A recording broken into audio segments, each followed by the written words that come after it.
Alô, alguém tá... Ah, já vi que tem gente aqui. Me escutando bem, por favor? Alice... Bom, todas as pessoas que entraram aqui.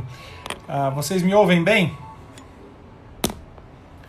Aguardando aí a chegada do nosso convidado. Eu espero que o Carlos André, que tem feito tantas lives, saiba como é que a coisa funciona. Que ele tem que entrar aqui e me pedir a conexão, né? Vamos lá, Carlos. Mestre Carlos André. Vocês não têm noção da gambiarra que eu tô fazendo para manter esse celular no lugar que eu quero. Aí, nosso convidado chegando.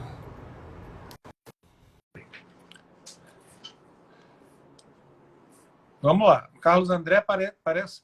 Pois é, eu já não deu perdido, não. Olha ele aí. E aí, meu amigo? Tudo bem, chefe? Como é que vai? Que chefe, quem me dera. Você tá bom? Tá me ouvindo bem? Muito bem. Estou te vendo bem, ouvindo bem. Tá tudo ótimo. Coisa Feliz boa. por estar aqui. Obrigado, viu? Prazer é meu e a honra é minha. Você estava numa live agora há pouco, né? Antes dessa. Tava, acabei de Sabag, né? terminar. Tava com o Eduardo Sabag, exatamente. Conversava sobre a última flor do Lácio, discutíamos sobre a língua portuguesa. Sabag, que é um grande cultor da língua portuguesa, assim como você, né? Também você do direito do trabalho, ele da área tributária, cultuam a língua portuguesa, vocês me motivam, né? Então, poxa, uma honra estar aqui. Pois é, depois você conversa hoje com o Eduardo Sabag. Nos dias anteriores eu vi aí que você conversou com luminares aí da língua, conhecedores profundos da língua portuguesa. Eu lamento que você agora tenha caído tanto seu nível, cara, de se submeter a isso, né? Mas é o que tem para hoje, né, cara? O Rodrigo, além de ser extremamente inteligente, ele tem uma coisa que me chama a atenção, que ele é de um humor extraordinário. Isso me lembra o meu mestre ali, Machado de Assis, né? Quando ele dizia: Marcela amou-me durante 15 meses e 11 contos de réis. Rodrigo tem isso, a humildade que lhe é peculiar, mas ao mesmo Não, tempo uma pitada de humor. Avante sempre, é não. uma honra estar aqui com você, Rodrigo. Quero te dizer assim, você, e falo isso, todo mundo sabe, eu falo isso em sala de aula, aqueles que são nossos alunos que estão aqui, sabem da admiração e do carinho que eu tenho por você, e falo isso por quê? Porque é muito comum, mas muito comum, que no Brasil hoje, grandes juristas, até grandes juristas, conhecedores da língua portuguesa, do direito, tendam a dar as costas para a língua portuguesa, tendam a dar as costas para aquilo que a você é muito caro. Então, olha, valeu, obrigado, viu? Uma honra. Olha, bom, não é nada disso. Na verdade, eu só sei meu lugar. Agora, tem um monte de gente, amigos aí entrando. Janaína, eu tenho mania de falar dela ainda como se fosse ainda minha assessora, mas é ex-assessora, mas mora lá em Lisboa, em Portugal, acho que ela não está em Lisboa mais, continua me Ora, matando de poxa. inveja. O doutor Diego estava acabando de assistir uma live dele e agora parece que ele está aqui, fico bem satisfeito. A Aline, lá de Manaus, ou seja, a gente apanha uma quantidade de pessoas e de lugares muito extenso. Fico muito feliz por isso. E eu peço desculpas aos demais por não fazer a menção, senão a gente vai ficar aqui o tempo inteiro só mencionando os outros. Por falar em menção, e antes da gente começar, Carlos, assim, nesses 5 primeiros minutos, a gente espera um pouquinho para o pessoal entrar. Mas eu estou observando aí atrás de você, eu já tinha observado isso quando eu fui no Instituto Carlos André, que ao lado da fotografia de Machado de Assis, nós temos aí, salvo engano, a fotografia do professor Pasquale, não é assim? É assim, é assim. O Pasquale representa muito para mim. O Pasquale é um mestre, o Pasquale é um pai para mim, não só em termos de língua portuguesa, mas em termos de caráter, sabe? Eu tenho a sorte, sabe, Rodrigo, de conviver com grandes homens, entre eles você. E o Pasquale, sem dúvida, qualquer um desses grandes homens. O Pasquale tem um nível de seriedade, Rodrigo, no dia a dia, assim, sabe? De de cuidado, né, com os outros, de cuidar. O grande professor Pasquale Ciproneto, ele foi de uma gentileza comigo, de uma deferência, que mudou minha vida e me faz ter que ser assim, né? Então eu tenho assim um parâmetro muito rigoroso, então eu não posso falhar. Pasquale é incrível. Não sei se você sabe, quando eu como é que eu conheci o Pasquale? Não sei nem se eu posso, você quer que eu fale isso aqui? Pode falar. Como foi? Foi assim, Marina é incrível, né? Você sabe a importância da Marina para mim. Marina é a minha parte boa, digamos. A Marina é minha esposa, para quem não sabe. Eu tinha específicas de língua portuguesa em 5 colégios em Goiânia em que eu dava aula. Colégio Planeta, Colégio Classe, Milênio Classe, etc. Isso em 2003, aproximadamente. E aí eu pensei, olha, eu preciso revolucionar isso aqui. Eu não posso ser como específico, eu preciso empreender. Você sabe que eu sou um liberal, né? Eu sou um empreendedor. Então, para mim, é necessário a lógica do empreendedorismo, é fundamental para o crescimento do Brasil. Eu falei, eu preciso investir. Então, eu tinha um Uno Mille, né? Chama-se Uno Smart. Esse Uno era azul, me lembro dele, gostava muito dele. Foi o nosso primeiro automóvel. Que vida difícil aquela época, né? Hoje não é tão mais fácil assim, não, mas muito complicado. O que nós fizemos? Nós tivemos que refinanciar o carro para trazer o Pasquale. Então, o Pasquale foi um investimento que eu fiz. Ele fala, como é que você fez isso? Você é louco e tal. E nós trouxemos o Pasquale para o Centro de Convenções de Goiânia, à época. Nas específicas, nós tínhamos aí aproximadamente 200 alunos. Depois da vinda do Pasquale, nós passamos a ter mais de 1.000 alunos. Então, na verdade, foi um excelente investimento, né? E, além disso, eu conheci o Pasquale. Então, foi um risco muito alto. Fiquei amigo do Pasquale. Hoje, quando o Pasquale vem a Goiânia, ele fica lá em casa. Ele não vai ao hotel, ele fica lá em casa, nós conversamos, ele faz pizza para a gente. Aliás, ele é um ótimo... ele é ótimo em pizza. E, então, assim, eu quero dizer a todos que é preciso acreditar naquilo que se vê ao mundo, né? É isso, basicamente é Então, isso. Carlos, eu vou dar um passo atrás, mas antes eu não posso, tá bem na minha frente aqui, eu não posso deixar de cumprimentar o Jorge Alberto Araújo e o Paulo Montalverne, juízes de 2 extremos do país, Maranhão e Rio Grande do Sul, além da Olga lá de São Paulo, que está dizendo que a transmissão estaria travando. Eu espero que não esteja acontecendo. Eu estou te ouvindo e vendo muito bem. Carlos, é claro que eu vou ter que te pedir para a gente não estender demais cada resposta, porque senão não vai dar tempo para a quantidade de coisas que eu queria ver com você. A minha ideia de convidá-lo aqui era de fazer uma live um pouco mais light e aproveitar a admiração que eu percebo que os alunos do IPOG, para os quais eu indico você como professor de português, a admiração que eles nutrem por você e a curiosidade sobre a sua história. Então vamos começar por aí, tá certo? Olha, antes de mais nada, Carlos, você está aqui em Goiás. Você é daqui de Goiânia mesmo? De Goiás mesmo? De onde você Eita, veio? bem, vou ser rápido então. Quando minha mãe estava quase para me parir, né? O verbo parir pouco usado hoje, mas para me parir, esse é o verbo que tem que de fato ser usado. Ela, 10 dias antes, eles moravam no Tocantins, em Taguatinga, que antes era Goiás.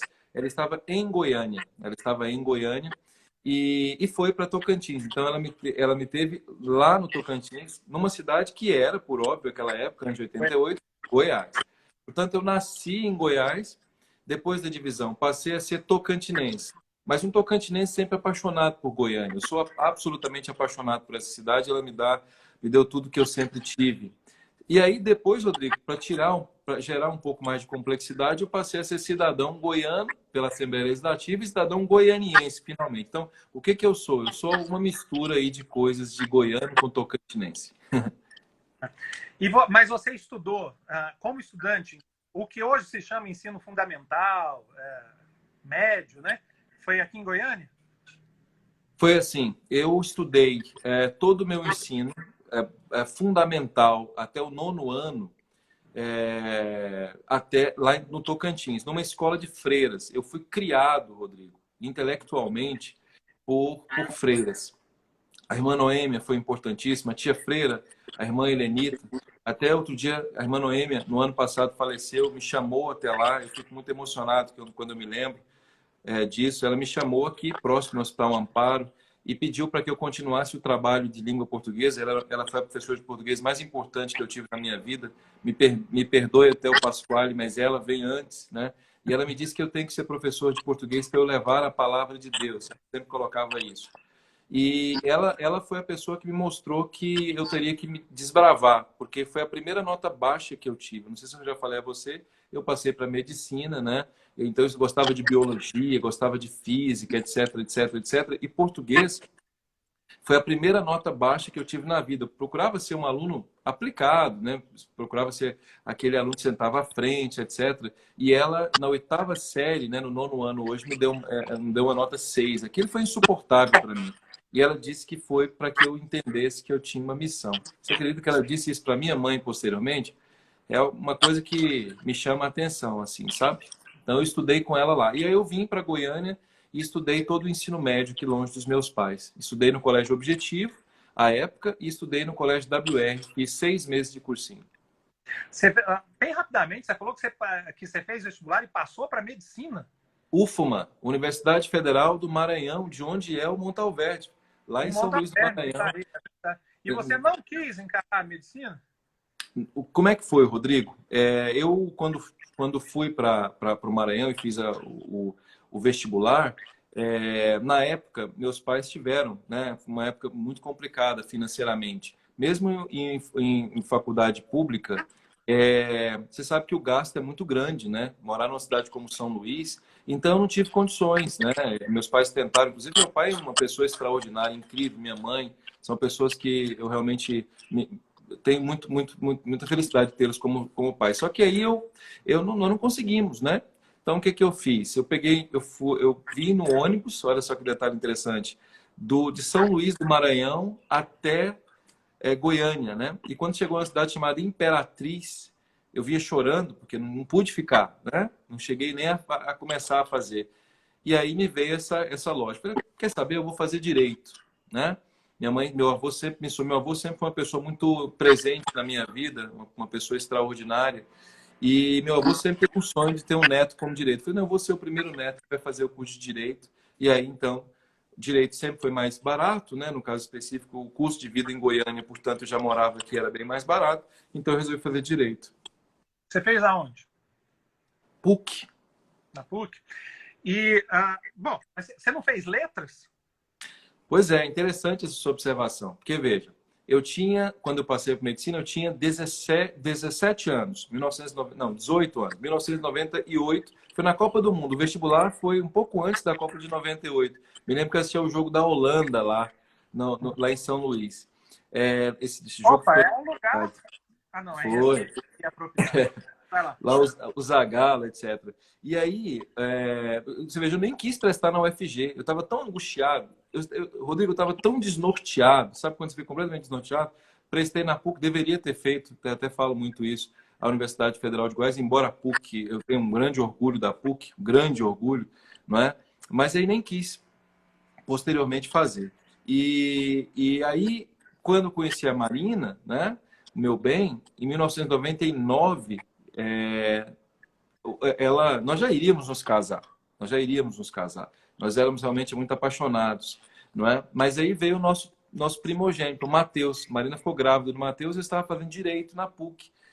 E imagine, 2 crianças, né, Rodrigo? 2 crianças. Nós não tínhamos emprego. A Marina fazia engenharia, uma moça linda lá na faculdade de engenharia, e lá vou eu, um retirante, né? Eu espero E que não ela... tenha engenheiro nos ouvindo aqui, viu, Carlos? Porque eu fiz 2 anos de engenharia. Se a Marina fazia engenharia, espero que não tenha nenhuma aqui, mas é uma aves rara, raríssima. Uma moça bonita ali na engenharia, né? A piada que era contada lá em Brasília, eu fiz engenharia por 2 anos na UNB, era de que Deus perguntava, né, para as mulheres, quer ser bonita ou engenheiro? A alternativa era essa. Mas você conheceu a Marina aonde? Na PUC, aliás, no WR, sempre com essa tendência empreendedora, eu fazia direito à época, né? E aí a Marina, eu fui ao colégio WR para procurar professores para dar aula para mim. Então, olha só, meu sonho era ter um colégio. Eu vou criar um colégio, um super colégio, e aí eu vou chamar os professores para dar aula para mim. E aí a Marina foi uma das professoras que aceitaram dar aula para mim. E aí começamos a trabalhar juntos e nos apaixonamos. Ela dava aula de matemática e de física, e aí eu dei aula, eu de língua portuguesa, né? Coordenava lá, etc. E o colégio, obviamente, né, com a nossa incipiência em relação à questão de gestão, naquela época eram aulas particulares, foi para frente como curso de português. Então, na verdade, nasceu aquela época.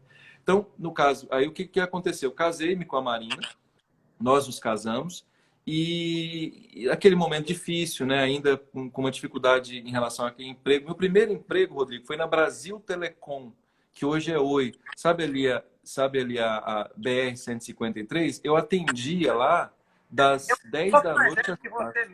Desculpa te interromper, eu sou um pouco mais velho que você mesmo, Carlos, porque eu trabalhei lá, Tu nesse trabalhou lá? lugar, só que era Telegoiás. Ah, era, Rodrigo? Que legal. Poxa, então trabalhamos juntos, no Mesmo, mesmo lugar. Que coisa mesmo boa. lugar. Eu era atendente lá. Você era atendente lá também ou não? Atendente comercial, trabalhava no setor de ações da Telegoiás, da Olha. falecida Telegoiás. Eu trabalhei lá. E esse era o emprego. E aí o que, que aconteceu? Eu percebia que eu tinha que. Eu era professor de português, eu dava aula de língua portuguesa, que eu tinha que fazer letras. Então eu fiz o vestibular de letras na UFG, passei a época até em primeiro lugar e comecei a fazer letras, né, na Universidade Federal de Goiás. Então eu dava aula de manhã, desculpa, fazia direito de manhã, fazia letras à tarde e dava aula à noite. Foi a rotina. E aí um dia, um professor da Faculdade de Letras da UFG, você sabe que existe muito uma rixa entre gramáticos e linguistas, né? Há uma grande tendência. Disse a mim o seguinte, que a gramática deve apanhar todos os dias para saber quem é que manda. Naquela época eu não tinha a maturidade que eu tenho hoje, e eu sempre fui apaixonado pelo Napoleão Mendes de Almeida, pelo Pasquale Cipro Neto. E, Rodrigo, eu não aceitei aquilo. Eu já estava enjoado, chateado. Falei, quer saber? Eu vou abandonar o curso de letras. Eu era, assim, modéstia às favas, um aluno bem aplicado lá. E aí depois eu falei, eu vou fazer direito e depois eu faço mestrado. E assim fiz. Fiz direito, fiz especialização e aí já estou no segundo mestrado na área de letras. Pois é, isso que você está falando até me lembra. Na Federal, eu fiz a Federal, né? Na Federal, havia algo muito parecido entre o pessoal que dava aula de direito material e de direito processual. Direito civil e processo civil, para ser mais específico, uma rixazinha entre eles, parecida com essa que você falou entre os gramáticos e os linguistas. E os linguistas, ok. Pois é, mas então vamos dar um passinho atrás aí, Carlos, porque você falou que você gostava de física, biologia, fez vestibular para medicina. E da onde que surgiu? Porque hoje em dia, conversando com você, quem conversa com você por 10 minutos percebe que você gosta muito, que você adora. Aparentemente, você tem uma paixão grande pelo estudo da língua, etc. E de onde que saiu isso? Considerando o que você contou aí a respeito da sua adolescência e primeira juventude, não parecia que era esse o caminho, né? Rodrigo, eu recebi uma mensagem, dia 5 agora foi meu aniversário, recebi uma mensagem de alguns amigos que muito honrosamente me mandaram algumas considerações muito, muito fraternas, né? E eles falaram o seguinte, eles me chamam de André, sabe? Eu costumo dizer que existe um Carlos e o André. O Carlos é mais formal, né? Vem lá do alemão. O André, que vem do grego, é, digamos assim, mais fraterno, né? É o eu da infância, né? O André. E aí eu recebi, e eles me falavam como é que eles se lembravam de mim. Então eles falaram assim, Carlos André, eu nunca imaginei você como médico. A Marina fala que eu seria até um bom médico, porque você sempre foi muito cuidadoso com seus amigos, sempre foi. Ele falou assim, ó, eles falavam, puxador de saco das professoras de português. Você sempre gostou de vocabulário. Você sabe qual foi o primeiro presente que eu ganhei, Rodrigo? Na minha adolescência, um dicionário Michaelis. E minha mãe percebeu isso. Ora, se minha mãe percebeu isso, se a minha mãe tinha essa percepção, se os meus amigos tinham essa percepção, isso sempre foi muito notório. Eu sempre procurei, Rodrigo, as melhores palavras para me dirigir às pessoas. Eu costumo dizer que eu nunca fui adolescente. Não sei se um dia isso vai fazer falta. Marina, por exemplo, eu fui ao Rock in Rio com a Marina. Ela adora rock, ela é como você, né? Ela gosta muito de rock. Nós fomos ver o Bon Jovi, que é o ídolo dela, um dos, né, o John Bon Jovi. E eu, por mim, sabe onde eu estaria? Eu estaria num show do Chico Buarque, eu estaria num show do Caetano. Então eu não sou tão eclético em relação à música. Eu gosto da língua portuguesa, eu gosto dos textos da língua portuguesa, eu gosto do espanhol do Julio Iglesias. Eu adoro o francês do Charles Aznavour. Eu gosto de Shakespeare. Eu sou um velho. Eu não sei o que eu estou fazendo aqui em 2020. Eu deveria estar lá no início do século passado. Não, isso não é verdade, não. Mas depois, uma convivência mais estreita, eu te boto no rumo certo nessa parte aí. Pode dizer, com a ajuda da Marina, e já que é assim, meu caro André, né? Que bom. Bom, hoje em dia a gente...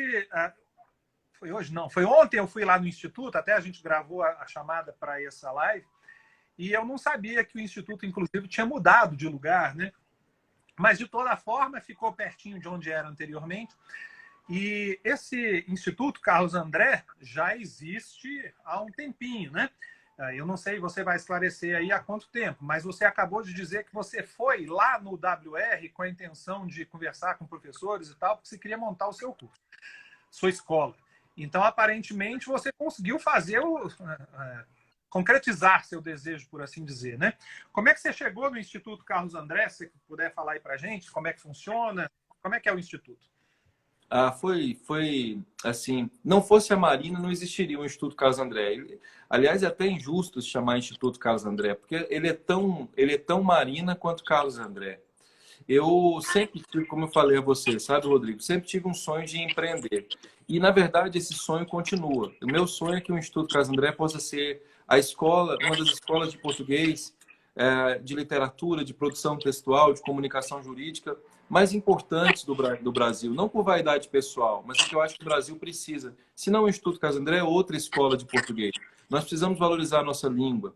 Então, eu sempre tive essa ideia. Meu pai tem até hoje os chamados tamburetes, que são aqueles banquinhos que eu usava para ensinar nessa escola para a qual eu chamei Marina para dar aula. Então, o Instituto Carlos André ele nasceu dessa fusão das específicas. Lembra que eu falei do Pasquale?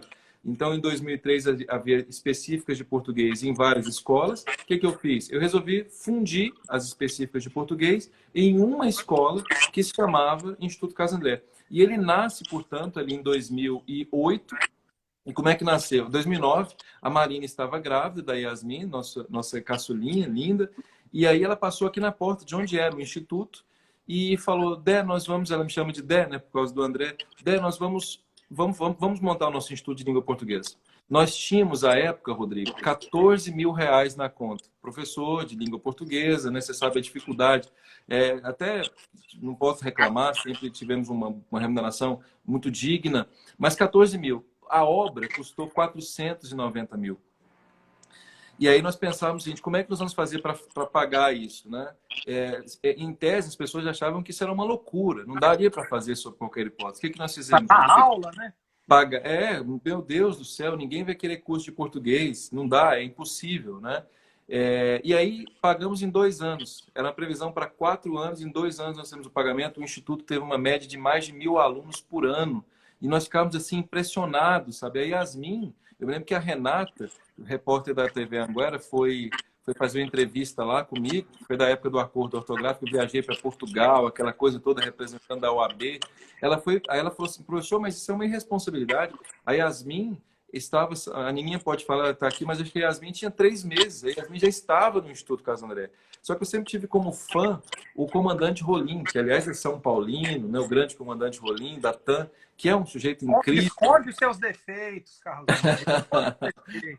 E o Rolim falava, disse assim, ó, meus filhos nasceram na TAM. E eu ficava com aquilo, sabe? Não, meus filhos vão crescer no instituto, eles vão ter liberdade de fazer o que eles querem, mas eles têm que saber como é que o pai deles e a mãe deles ganham dinheiro. Então o instituto nasceu, Rodrigo, de uma coisa muito bonita. Se você me permite, eu vou pegar só mais 1 minuto para fazer uma lógica que é assim. Você sabe qual foi o dia mesmo, assim, o dia em que o Instituto Carlos André nasceu? Qual foi o episódio? Marina e eu falei das nossas dificuldades, né? Nós começamos a morar de aluguel em 1999, 19 anos, 20 anos, aliás, casados, né? Em 2000, 99 nós nos conhecemos, 2000 nos casamos e aí nós moramos de aluguel. Só que não dava, o dinheiro não deu. Não fiz o planejamento como foi necessário. E eu tive que voltar para casa do meu sogro. Meu sogro que, assim, genial, ele é uma pessoa incrível, meu sogro e minha sogra nos ajudaram demais. E 1 mês, né? Um ano lá. E o Matheus morava lá, junto conosco. e nós morávamos num quarto aos fundos da casa do meu sogro. Só que o Matheus cresceu e o berço do Matheus não dava mais para ele. Aí um dia minha sogra chegou lá, Rodrigo, eu estava chegando no trabalho, aí nós tivemos que tirar o berço e colocar o Matheus num dia especificamente no chão. E aí minha sogra chegou e disse, olha, não, eu quero ajudar vocês. Eu sou, assim, meio... como é que eu posso dizer? Eu gosto de ter as minhas coisas. A Marina também. Eu não queria ajuda. Eu queria conseguir. Eu não sei se é isso, no sentido positivo. Eu quero conseguir. E naquele dia, Rodrigo, eu me lembro que o Matheus, por Matheus não ter o berço dele, a cama dele, eu falei, eu não aceito isso. Então, Marina e eu falamos o seguinte, nós vamos montar uma específica de língua portuguesa. Então, veja, ó, as específicas várias nasceram dessa específica, que foi domingo à tarde no Colégio Planeta, em que Marina e eu chamamos os alunos para lá estarem. O curso custava, salvo engano, R$100, não, R$300. E nós tivemos 100 alunos. Então, eu peguei em 2001, né, 2002, aliás, R$3.500. Eu nunca tinha visto tanto dinheiro na minha vida. Fato. Tanto que a Marina... Quando começou a chegar gente, assim, a Marina não acreditava, né? E aí nós compramos a cama do Matheus. Depois de um ano, as coisas mudaram completamente. Graças a Deus, conseguimos assim, de fato, crescer, né? Não temos nada a reclamar. Mas foi desse dia, domingo à tarde, o Instituto Carlos André nasceu em razão do berço do Matheus. Olha, eu não sei se... Eu espero que não esteja atrapalhando quem me ouve. Mas por conta dessa história de isolamento, tá na frente do meu prédio, tá passando uma banda dessas tradicionais de fanfarra e tal. Você tá conseguindo ouvir isso? Não, tá tranquilo. Não, né? Não. Tudo bem. Ó, vou até mostrar um lado chato que eu tenho, que muita gente conhece, e que mostra que eu sou um goiano de Araque, né? Diria eu, pelo menos não são os sertanejos gritando aí na rua, que isso realmente para mim é o fim. Sabe? Mas vamos lá. Vamos retomar na parte que interessa, né? Ô, Carlos, você dá aula de... Aliás, antes, na divulgação que eu fiz desse nosso encontro aqui, eu mencionei que, sem favor nenhum, né? Não foi mesmo. Algumas características que são claramente suas, eu te acho muito humilde, em especial e modesto, considerando, inclusive, o seu grau de conhecimento e tal. Mas, fundamentalmente, eu acho você o sujeito mais educado que eu conheço. Eu não consigo lembrar de um outro tão polido, tão educado quanto você. Em vários sentidos.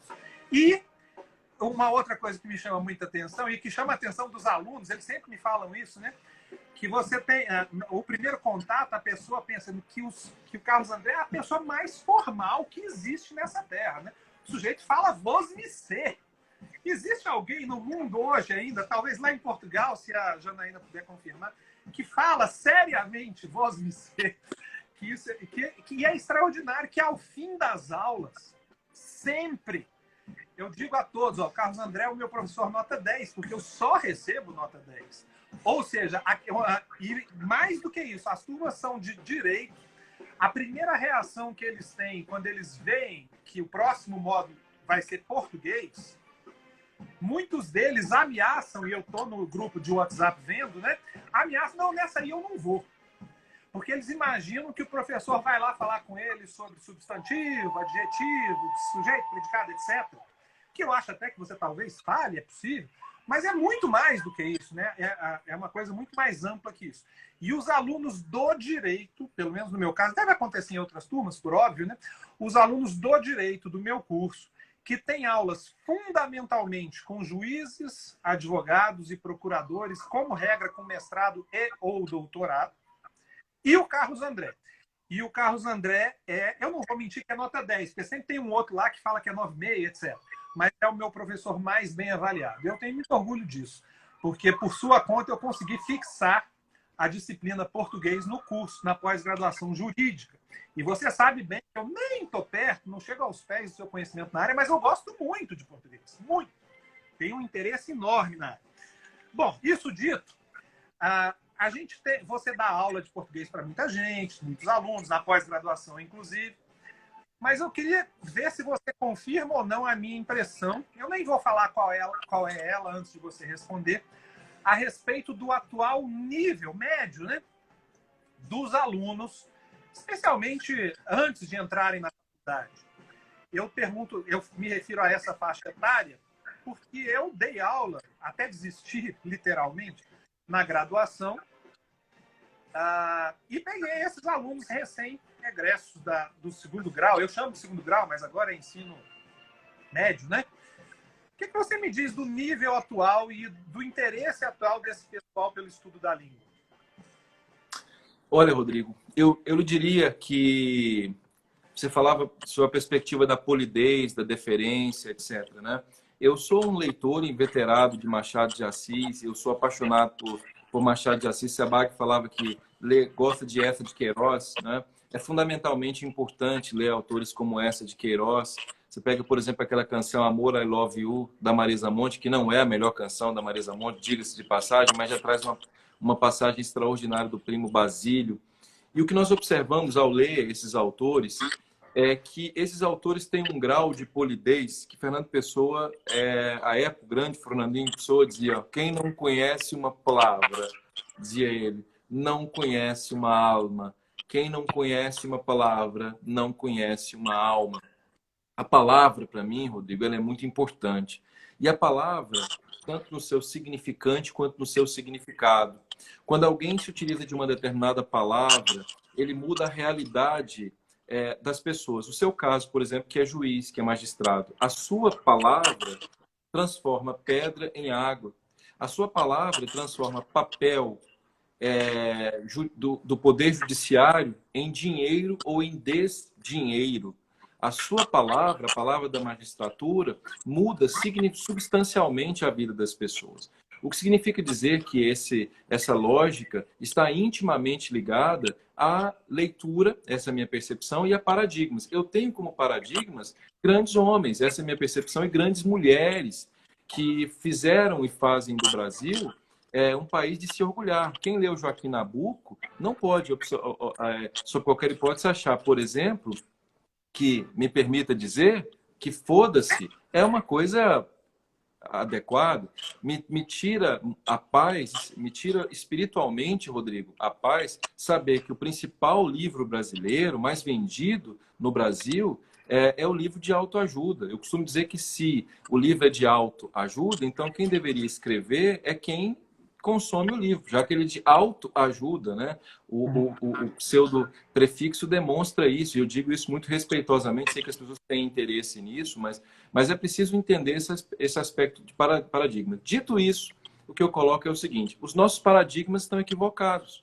Você certamente leu grandes autores, e hoje o que nós temos percebido, e conversei com grandes colegas que passaram por aqui, inclusive você que me deu a honra de passar por aqui, grandes juristas, que reclamam substancialmente do nível raso com que, por exemplo, as pessoas se preparam na OAB. Você sabe, eu fui presidente da comissão de exame de ordem, da Ordem dos Advogados do Brasil, e eu sempre fiquei extremamente irritado com o fato de que não cai a língua portuguesa na prova da OAB. Então, nós não estamos, sob qualquer hipótese, qualificando os advogados naquilo que é o instrumento da advocacia, que é a língua. O nível é horroroso. E o nível é horroroso não é por causa da prova da OAB, é porque o ensino médio também tem professores, me permita dizer também aqui, eu quero ser bastante franco quanto a isso, é fundamental, que procuram se misturar aos alunos numa perspectiva de desmestrização. Significa dizer que, embora eu tenha que falar a mesma língua dos alunos, eles têm que entender que eu sou professor. Eu não sou um orientador apenas, eu sou um professor. E como professor, nós temos que ser paradigmas. Eu não tenho que ensinar eles gíria, porque gíria eles aprendem na rua. Eu tenho que fazer com que eles identifiquem aspectos descritivos da gíria. Então, o que eu percebo? Um ensino fundamental horrível, inclusive em escolas particulares, me permita dizer, em escolas particulares, eu vou dizer de novo, em escolas particulares que preparam pragmaticamente, única e exclusivamente para o vestibular. O Enem, por exemplo, não cobra gramática, ele cobra variação linguística, então o aluno sai sem saber a regência do verbo constar. E aí nós temos uma linguagem, Rodrigo, que é tosca. Há um psicanalista, que é o Dunker, que fala que nós criamos o tosco brasileiro. Ao início do século XX, nós tínhamos o homem cordial, do Sérgio Buarque de Holanda. Hoje nós temos o tosco. Você passa na rua, é só assim, perdoe-me, perdoe-me. É porra, caralho, porra, caralho, porra, caralho. Não sei, sabe? Isso é lamentável. Isso é lamentável. É só você ver as músicas, as letras, se é que pode chamar aquilo de letra, das músicas que mais sucesso fazem hoje em dia. Enfim, muito pouca leitura, né? Eu acho até que a tecnologia avançou tanto que a molecada gosta mais agora de jogar jogos eletrônicos e tal, e diminui, acho eu, tenho essa impressão, diminui muito o tempo de leitura propriamente dita. E essa pergunta foi pelo seguinte, Carlos, dando aula na graduação de faculdades. Eu tive alunos, eu não vou usar essa expressão para impressionar, é algo absolutamente realista. Eu tive alunos do curso de Direito, no 7º período do curso de Direito, analfabetos. Analfabetos mesmo. Analfabetos funcionais, obviamente, né? Sabe escrever o nome dele e tal, mas não consegue fazer um parágrafo lógico, com a sequência de ideias lógicas, e especialmente não consegue ler um texto de uma página, e se você pergunta para ele o que ele extraiu dali, nada. Ele balbucia as palavras, liga os fonemas e tal, mas não sabe falar. Então o nível, e cada vez piorando, aparentemente, para mim, pelo menos olhando de longe, né? Mas enfim, você falou aí sobre o Amor, I Love You, né? A música da Marisa Monte. E esse I Love You me lembrou de outra coisa. Eu já acho até que eu comentei com você. Quando eu fui divulgar esse nosso bate-papo aqui, eu queria divulgar, e eu estou pensando muito em fazer isso agora adiante, dependendo da sua resposta. Eu tenho uma resistência com o uso desnecessário de outras línguas entre nós. Acho uma das coisas mais ridículas que existe são esses anúncios de 50% off na entrada de lojas, né? Se referindo à suposta liquidação.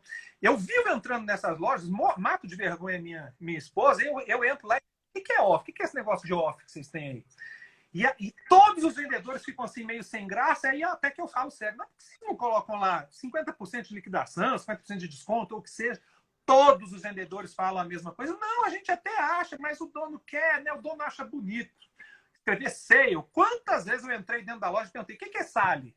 O que vocês estão vendendo aqui? O que é esse tal de sale? Que eu sei que é sale, né? Mas para apontar o ridículo da coisa, né?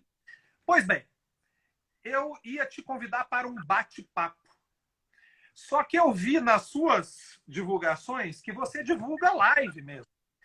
Eu acho muito mais bacana falar que é uma conversa, que é um bate-papo, do que uma live, para ser bem sincero. E eu realmente pretendo, doravante, usar bate-papo com fulano, bate-papo com ciclano. Eu não estou no século XVIII, não. Eu sei que a gente utiliza expressões estrangeiras quando nós não temos uma equivalente, né? A forçação de barra que não me parece muito razoável. Mas o live para você é tranquilo? Rodrigo, essa sua pergunta, todas são. Essa sua pergunta é extraordinária. Ela gera crise existencial, digamos assim. O grande outro Fernando, né?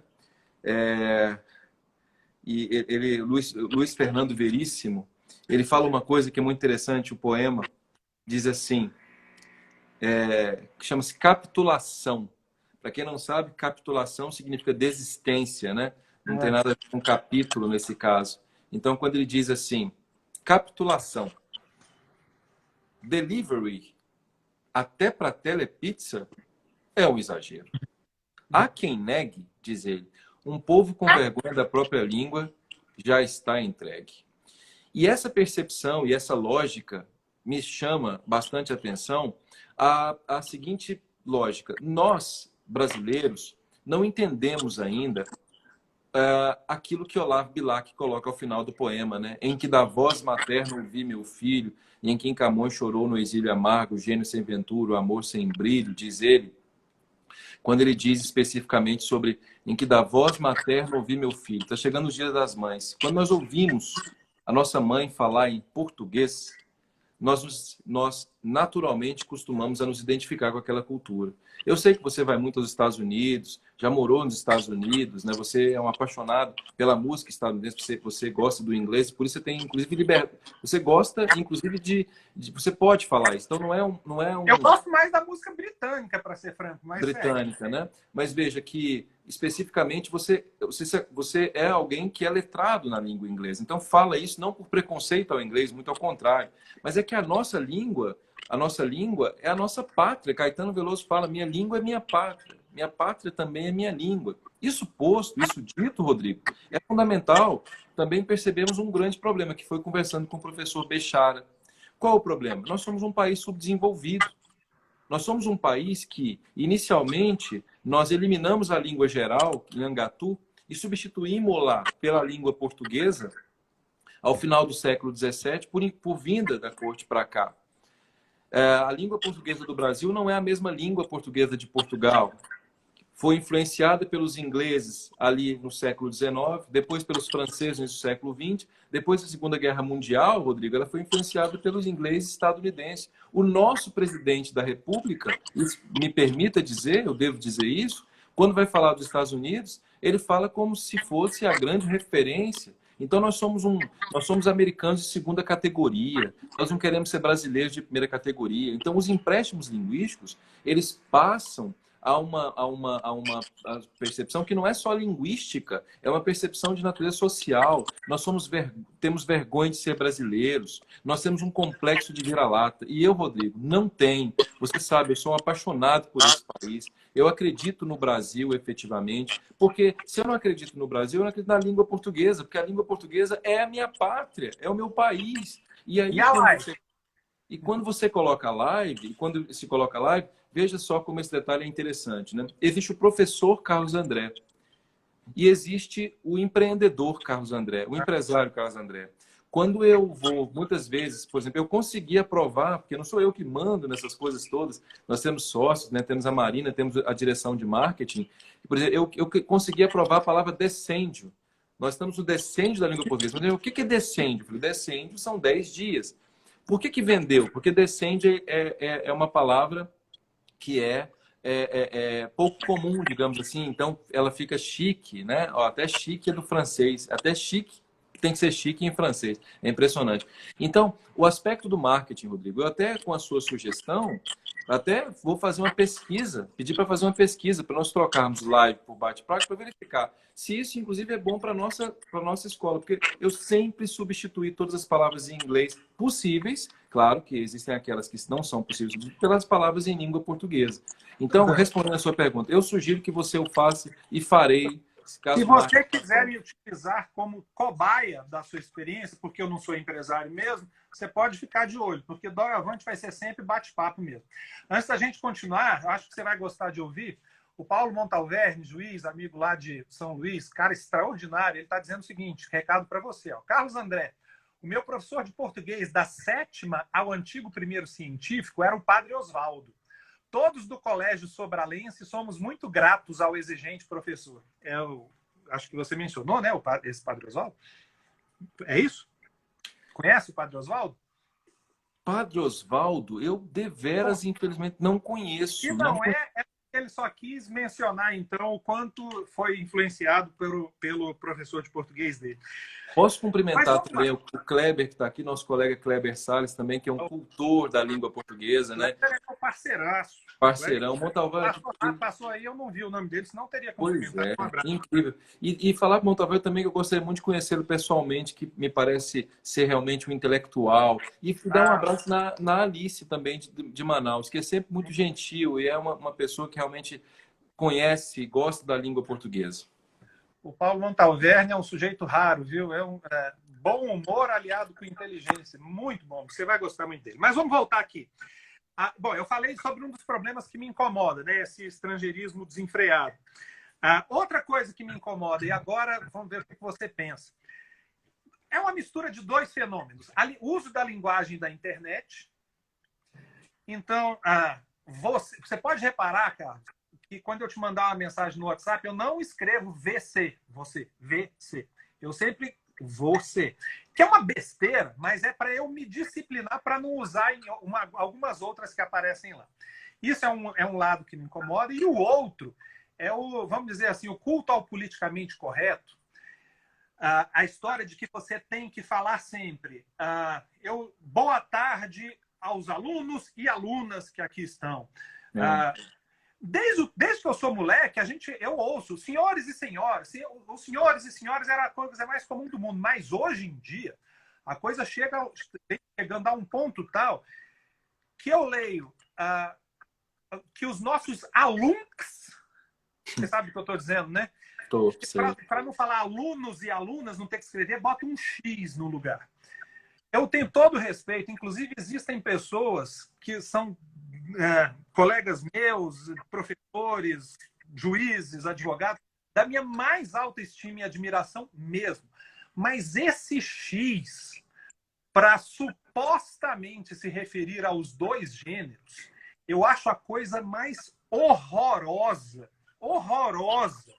que pode se fazer com a língua portuguesa. Mas eu posso estar enganado. Então, por isso, eu consulto quem pode dar o veredito. O que você me diz? Que responsabilidade, hein? Eu já escrevi sobre esse assunto, inclusive um artigo para o FMG sobre esse assunto. Rodrigo, estão confundindo alhos com bugalhos. Vou falar como linguista, não como sociolinguista ou como sociólogo. Se eu fosse falar como sociólogo, isso faz todo sentido do mundo, Rodrigo, porque como sociólogo, é fundamental nós percebermos que as mulheres começaram a trabalhar só depois, né, da década de 60, basicamente do século passado, que os homossexuais no Brasil são brutalmente assassinados. Nós sabemos que o Brasil é um país, isso não acontece só no Brasil, é no mundo, né? É um país que, de fato, digamos assim, é muito injusto. Porém, detalhe, língua não é isso. Vou falar agora como gramático tradicional que sou e também como linguista, né? Língua não é isso. Quando eu pego, por exemplo, copo, que está aqui, esse O, não é porque ele tem, sei lá, né, um órgão genital masculino. Quando eu falo cadeira, não é porque ela tem um órgão genital feminino. As pessoas confundem gênero com gênero.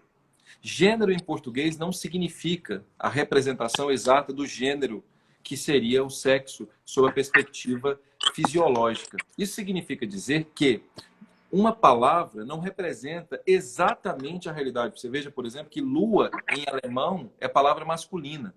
Então, quando se pensa na palavra todos, por exemplo, todos é um pronome indefinido. Olha o nome técnico disso. Pronome indefinido. Se é um pronome indefinido, esse O em todos não é desinência. Se ele não é desinência, então isso é uma vogal temática. Se é uma vogal temática, não estou usando termos técnicos, porque acho que isso é necessário aqui. Então, esse O não indica masculino, não indica homem. Todos indica homem e mulher. Em inglês, existe o neutro, que é o it. Em italiano, existe o neutro, que é o il. O neutro em português é a mesma forma do masculino. Por questões históricas, sim, mas não é a utilização do todos e todas que fará das mulheres, eu escrevi um texto sobre isso, algo de diferenciação em termos reais. O que tem que fazer é o contrário, é preciso mudar a realidade. E essa mudança de realidade é que pode vir a modificar a língua. E eu acredito que se a realidade for mudada, a língua não será modificada. Nenhuma mulher, eu tenho certeza disso, que tem efetivamente que sente que se um dia tomara isso venha acontecer, uma igualdade de fato na prática, quererá mudar a língua por causa disso. Esse incômodo e esse politicamente correto, Rodrigo, ele vem, lamentavelmente, de uma política, na minha concepção, linguística, nefasta, e que, por exemplo, ao chamar... Eu comprei para minha filha o Pequeno Príncipe Preto. Não é o Pequeno Príncipe Negro, é o Pequeno Príncipe Preto. É preto, a palavra é preto, a palavra técnica é preto. Por que esconder? Eu falei parir, a palavra é parir, não é dar à luz. Então nós temos que entender que as palavras não podem, sob qualquer hipótese, ser escondidas por situações... Isso não é erudição, isso não é educação. Isso, lamentavelmente, é falsidade do ponto de vista linguístico. Então, concordo perfeitamente com você, não é disso que os homossexuais, bissexuais, negros, mulheres precisam. Precisa de mudança de realidade. Deixem a língua em paz. Não se pode chegar ao nível, Rodrigo, de mosquita. Chegou-se ao nível no Brasil de mosquita. Mosquita foi de uma agressividade que até hoje eu não consigo perdoar. Muito respeitosamente. Você é muito educado mesmo. Eu não diria que é agressivo. Mosquita, eu acho que já é, perdão, mas é burrice mesmo. Mas quando eu falo, porque eu fui criado assim, então eu falo assim, olha, todos que me ouvem, evidentemente, eu acharia até de um ridículo atroz que alguma mulher cogitasse que eu não estou falando com ela, não, que eu só estou querendo falar com os homens. Ora, por favor, né? Menos exageros, acho eu, né? Posso estar enganado. Mas eu queria ainda falar sobre uma última técnica, o mais rapidamente possível, para ver se aproveitar o ensejo para tirar essa, digamos assim, dúvida. Mas, recentemente, né, já não é tão recente assim, houve a reforma ortográfica. Desculpa. Houve a reforma ortográfica. Eu sou um sujeito meio antigo mesmo, talvez conservador em excesso, viu, Carlos? Porque, me perdoe, né? Você pode me corrigir, você tem liberdade para me corrigir. Eu acho essa reforma uma porcaria. Vou lhe explicar por quê. Você deve enxergar certamente aspectos positivos e negativos. Se alguém me mostrar, você provavelmente talvez consiga enxergar os positivos, mas eu vejo os negativos muito claramente, muito claramente. O que eu gostava do português quando eu estudei foi que, uma das coisas que eu sempre gostei foi que mesmo as palavras que eu desconheço, e são muitas, se a gente pegar um dicionário, né, talvez a metade das palavras ali a gente não conhece. Mas mesmo as palavras que eu desconheço, olhando no dicionário e vendo a sua escrita, eu sei pronunciar, eu sabia pronunciar. Todas, sempre. Isso não é mais verdade a partir da reforma ortográfica, porque de cima para baixo é necessário que a grafia daqui seja igual a de Moçambique, que é obrigatoriamente igual de Cabo Verde, obrigatoriamente igual de Portugal. Eu não sei se isso é bom, se isso é ruim, se isso fortalece a língua ou não. O que eu sei é que várias vezes agora eu vou ler uma palavra e por uma falta possível de um acento, eu não vou saber como é que se fala aquilo. Sei lá, plateia. Eu sei o que é plateia, então se eu ler lá, eu sei que fala plateia. Mas se eu nunca tivesse visto essa palavra na minha vida, provavelmente eu pensaria, será que isso aqui é plateia ou isso aqui é plateia? Então, eu acho ruim. Deve ter uma série de outros aspectos bons e ruins da reforma ortográfica, mas esta me incomoda muito, de não mais saber como é que se pronuncia uma palavra ao ler a sua grafia. O que você me fala? Eu vou tentar ser bem rápido. Esse assunto você me provocou. Daria uma live só sobre esse assunto. Eu participei bem desse Você fez uma assunto. live antes dessa. Você vai fazer uma outra depois dela também? Não vou fazer, estou à sua disposição. A gente Esse pode assunto mais uns 10 minutinhos, se for o caso. Mas vamos lá. Se quiser, eu posso. Eu até gostaria, se você me permite, porque esse assunto é um assunto que mexe muito comigo. Olha, existem lados muito positivos dessa reforma, sim, Rodrigo. Eu gostaria muito de ter a oportunidade de convencê-lo de que existem. Eu vou dar um exemplo clássico. O uso do hífen. O uso do hífen foi melhorado em 5.000 vezes, não é? Você veja, por exemplo, que nós tínhamos 99 regras para o hífen. Sabe quem que sabia hífen nesse país? Ninguém. Eu não conheço ninguém. Pois é, não, era impossível. Com o acordo ortográfico, são 12 regras. Então, hoje é totalmente possível de qualquer aluno conseguir aprender o hífen. Qualquer brasileiro. Meus filhos podem aprender o hífen hoje, já sabem o hífen, porque são 12 regras simples. Agora, veja, como funciona essa questão da acentuação. A língua portuguesa, o que nós chamamos de língua portuguesa, nasce no século XVI, lá com Camões. Né? Mas a reforma da língua portuguesa, veja, Rodrigo, foram séculos depois, foi em 1943. O que se decidiu, Rodrigo? Por fazer uma ortografia que fosse, nós chamamos de ortografia fonética. O que significa isso? Em que eu olho a palavra e deve haver marcação na palavra para que eu entenda como é que é a pronúncia da palavra. Em inglês não é assim. Tanto que eu acho inglês difícil. A gente acha que é fácil, mas eu não acho. Porque em inglês você aprende em termos fonéticos, você fala. Em português, não. Por isso a língua portuguesa é extraordinária, porque ela se preocupa, como você acabou de falar, de colocar os acentos com base especificamente na pronúncia. Bem, isso em 1943. Olha, nós vamos precisar desse tempo a mais, porque eu faço questão de falar isso. Veja, você fala espanhol, Rodrigo? Você Não. fala espanhol ou Acho não? mais difícil Não? entender o espanhol do que o inglês. Pois é, em espanhol, quem fala espanhol aqui sabe que existe o que nós chamamos de sobredrúculas. Então, há um acento em espanhol, que é o acento grave, que mostra que a sílaba tônica de uma determinada palavra pode ser a mais fraca do que a outra que é tônica. Então, por exemplo, a palavra é só, certo? Quando eu transformo só em somente, ó, só era a tônica, somente. O men ficou mais forte, não ficou? Só que esse só recebia um acento grave antes para falar assim, ó, você sabia que somente é somente porque vem da palavra só? Isso em 1943, Rodrigo. Os acentos serviam para mostrar de onde vinha a palavra. A palavra cafezinho tinha acento no é. Sabe por que cafezinho tinha acento no é? Para mostrar que a palavra café deu origem à palavra cafezinho. O que eu quero dizer com tudo isso em 43? Eu quero dizer, Rodrigo, que o acento gráfico era para mostrar duas coisas. Qual é a sílaba tônica e dois, qual a origem da palavra. Vieram os ditadores na década de 70. Veio um presidente chamado Emílio Rangel Médici, com o ministro da educação chamado Jarbas Passarinho, que é nordestino, ou é do norte, salvo engano, acho que é do Pará. Do Pará, né? Do Pará, exatamente. E eles fez uma lei 7.765 de 71, artigo 1º. Serão eliminados os acentos nas sílabas subtônicas e serão eliminados os acentos diferenciais. O Jô Soares quis morrer, porque sede tinha acento gráfico para diferenciar de sede. Então, em 71, Rodrigo, acabaram os acentos gráficos. E tudo isso por quê?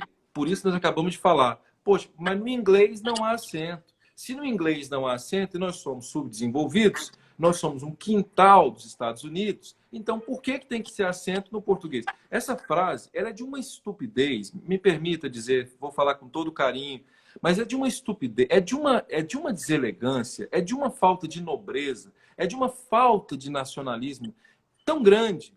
Isso destrói um país, isso destrói um país. Então o que nós fizemos com a reforma ortográfica? Eliminamos os acentos, começamos a eliminar acentos, começamos a eliminar acentos. E aí entra no que você falou. Você pega uma palavra como distinguir, que é assim mesmo, é distinguir. Ninguém vai ler distinguir, não, é distinguir. É assim, ó, eu distingo, tu distingues, ele distingue, nós distinguimos, vós distinguis e eles distinguem. Antes eu sabia.